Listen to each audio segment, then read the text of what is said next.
There we are. Good day, welcome to another video, and today I'm making a good old, well, taking a British classic. I would say gammon, egg and chips, but what it actually is going to be, it's going to be ham, egg and chips. Maple, it's not quite gammon. I suppose we could slice it deeply, but we're going to do 1 kilo gammon. Cheap, they are cheap joints. We're going to, first of all, we're going to boil it. Now, when we're boiling gammon, we're going to go for, because we're roasting in the oven after, we're going to do 20 minutes per 500 grams plus 20 minutes. So these will take around an hour to cook through. Half of that hour will be, what will it be? Half of that hour will be simmered, and the other half will be in the oven. Not marinating, glazing it in the last sort of 15 minutes. So I'm going to add about 2 tablespoons peppercorns. We're just going to add some flavour into it, that's it. I've got some thingies there, peppercorns, and in there I've just going to put in half an onion. What else will we put in? Bay leaves. Some bay leaves. And they, to be fair, this is really simple to do. It's just time consuming at the start. And then we've got a couple of bay leaves in there. And last but not least, we're going to go for a finely simple carrot. I'm going to trim them off.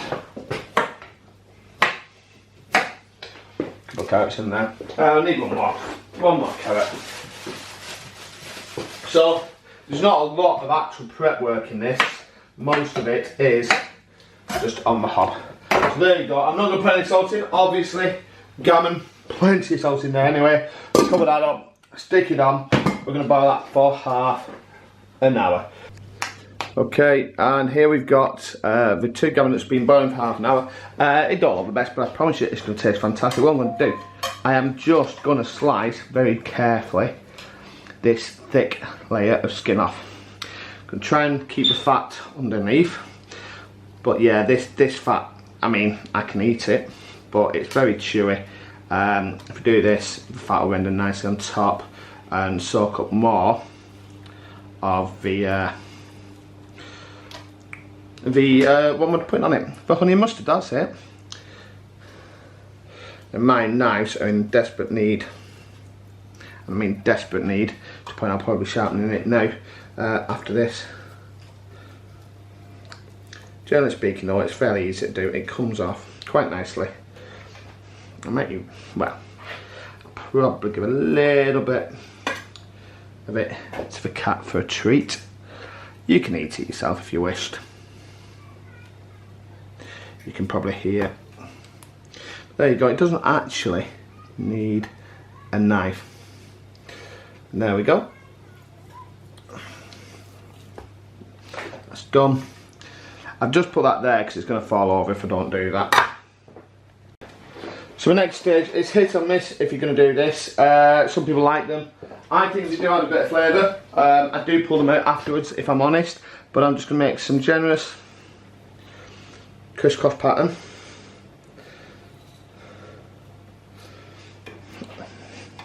In a cack-handed way.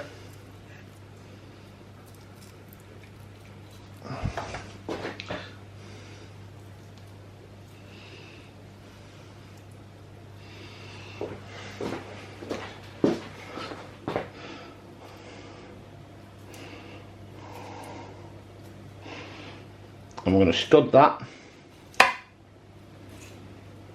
with cloves.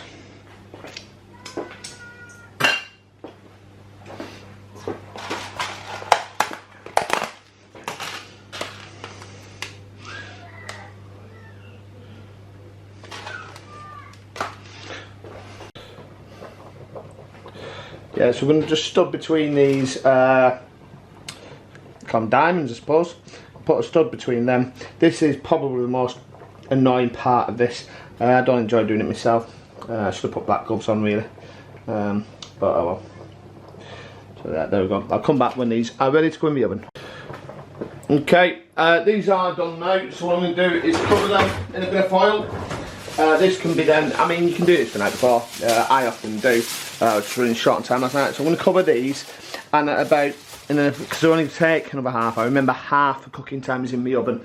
20 minutes per 500 grams plus 20 minutes. Half it, that's your boiling time. Other half is for the oven time. But for the last 15 minutes, we're going to remove this foil and then put the glaze on. I'll come back when we've made the glaze and ready to glaze that lovely gammon. And now it's time for my marinade for the last 15 minutes. Now I always do this by eye. It really is by eye. So I'm going to go about 100 mils or so of honey.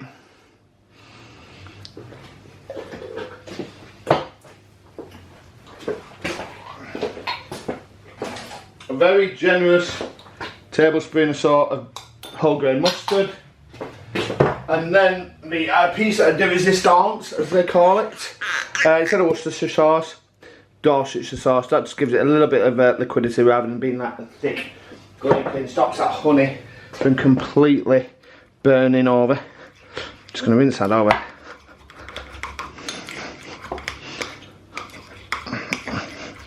And then all we're going to do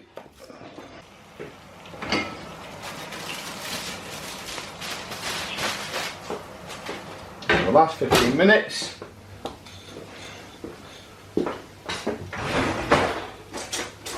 When I can find my tasting brush. Where are you?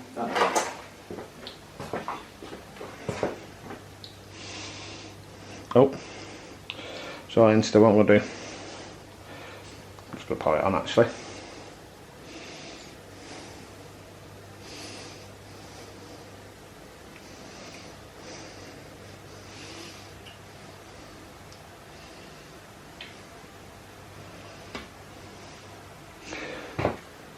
A good old base. To be fair, it's only going to go 15 minutes. If it was a bigger joint and I needed more than one, I'd do maybe last 20 minutes and do 2 lots of 10. But as it is, this is only going to need another 10 minutes and it's done. There we go. So we can whack that in now uncovered. It's a horrible, horrible angle. I apologise for that. But that's uncovered. That's ready to go back in our oven. 200 degrees, uncovered for the last 15 minutes.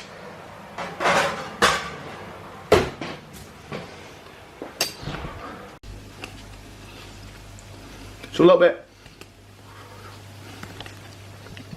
caramelising that. That is what usually happens. I'm going to take that off. Excuse me, taste a small bit. I'm going to take that off. Take out these little cloves and show you a finished product. And there you go. I'm probably going to, well, excuse the pun, much of a slice, but I have sharpened my knife. Oh, that's gone. Oops. It's just fallen off the side. That's fine. It's there. And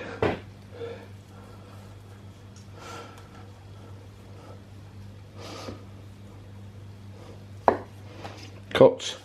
Absolutely. Make it quite big.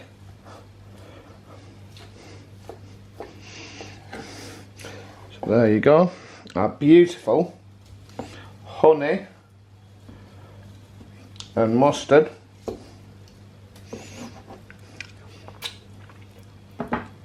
gammon. Perfect for a roast, main meal with egg and chips on a sandwich or however way you want it. Please hit that subscribe button if you want to see more recipes and leave me a comment below. What would you do differently? And there go our chips for their second swim, and who's going to win? Well, who cares? These are going to come out lovely, crisp, golden, fluffy inside. Be back in 5 minutes and they'll be perfect. And whilst that's there, obviously, what's gammon, egg and chips without some peas? Beautiful. As usual, don't forget, wherever or whenever you are viewing this video, please give it a thumbs up, share and subscribe. Click links to the right to see some more of my beautiful, delicious recipes. Give that notification bell a ring to be informed of future content. And last but not least, comment below what's on your plates.